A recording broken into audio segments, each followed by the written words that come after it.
రోజు నేను కూటమి నాయకులు చెప్తున్నా, ఈరోజు మైక్ పర్మిషన్ ఇవ్వలేదు. అంటే మేము ఈరోజు ఏమడుగుతున్నాము, మా జిల్లా అధ్యక్షుడు వచ్చినాడు, మేము అడిగేదే సూపర్ 6 అన్నావు, అదేవిధంగా 143 హామీలు ప్రజలకు ఇచ్చినావు, రైతులకు గిట్టుబాటు ధర లేదు, అన్నదాత సుఖిపోయి ఇవన్నీ మేము అడుగుతుంటే మైకులు పర్మిషన్ లేదు. ఈరోజు చూశారు, మైకులు పర్మిషన్ లేకుండా లాక్కుంటారు. అంటే ఏంటి, వాళ్ళు ఇచ్చిన హామీలను ప్రజలకు గుర్తు చేస్తుంటే వణికిపోతా ఉన్నారు.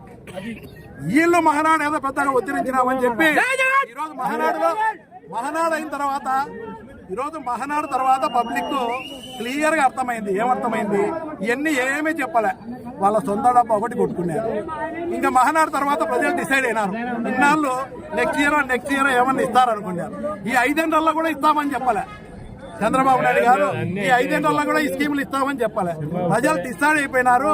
ఇది రేపు రాబోయే పరిస్థితులలో ఏ మాట కూడా ఇచ్చిన మేనిఫెస్టో ఒక భగవద్గీత, ఖురాన్